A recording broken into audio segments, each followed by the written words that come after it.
Here's the smallest facilitation move I know. One sentence.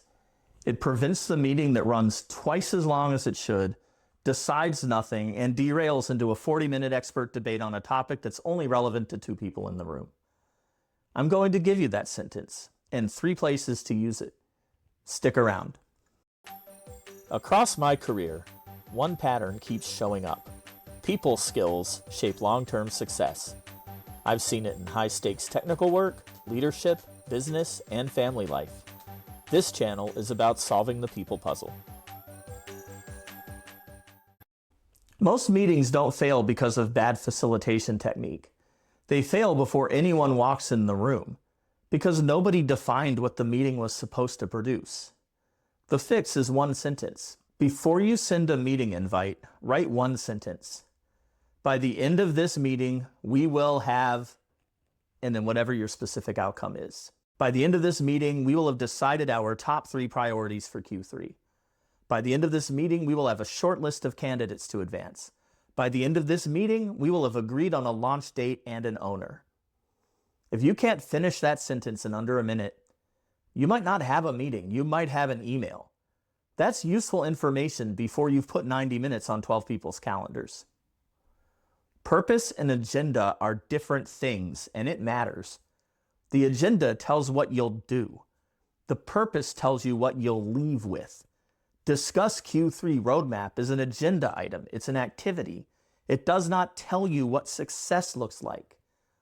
Decide the top 3 priorities for Q3 is a purpose. It tells you when the meeting is done. 2 people can discuss a roadmap for an hour, reach no decision, and technically complete the agenda. That happens constantly. Once you've written the sentence, put it in the invite. Don't save it for the room. Attendees who arrive knowing the purpose are already aligned before anyone says a word.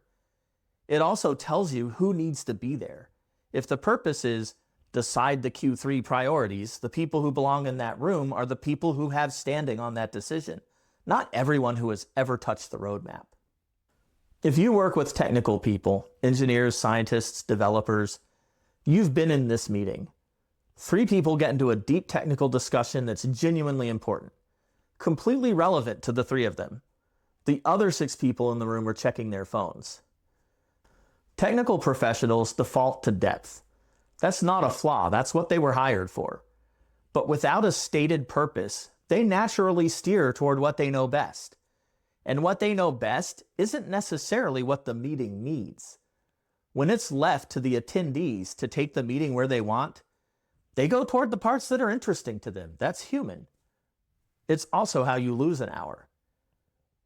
There's a harder version of that problem. Without a stated purpose, each person privately constructs one and then behaves accordingly. 3 people think it's a decision meeting and arrive ready to decide. 2 think it's for gathering input and arrive ready to opine. 1 person thinks they're there to give a status update and is quietly waiting to be asked. When those people interact, the conversation looks incoherent, not because of the conflict, but because nobody's aligned.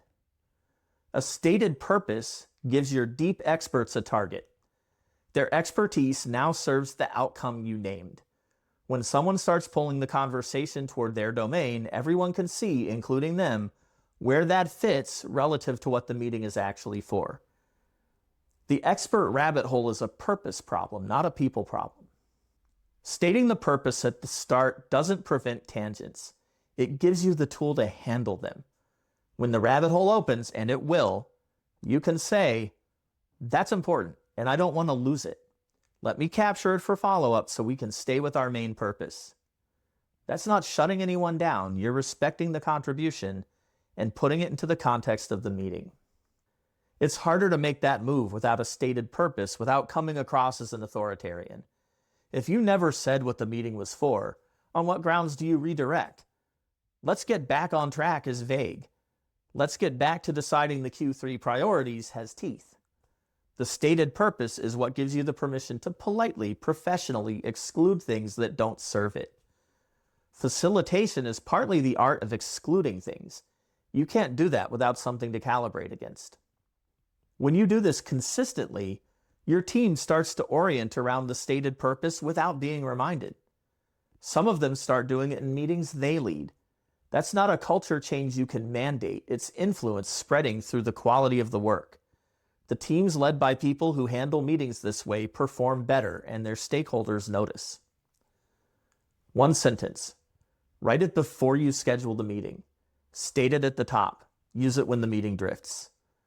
Pull up your calendar and look at every meeting you're leading this week. For each one, write, by the end of this meeting, we will have blank. If you can't finish that sentence in under a minute, sit with that. It might mean the meeting shouldn't happen, or it might mean you need to do more thinking before you send that invite. Either way, that's useful. If you can write the sentence, great. State it out loud at the top of the meeting. Put it in the invite too. Watch what happens to the conversation. Nothing else you do as a facilitator gets you a better return on time spent. If this was useful, I make videos on facilitation, meetings, and making professional time less painful. The subscribe button's right there, and here's another video worth your time. If you'd like to get this kind of thinking delivered to you, I have a newsletter called Thoughts from the Corner. Same focus, communication, productivity, people skills for technical professionals. The sign-up link is in the description.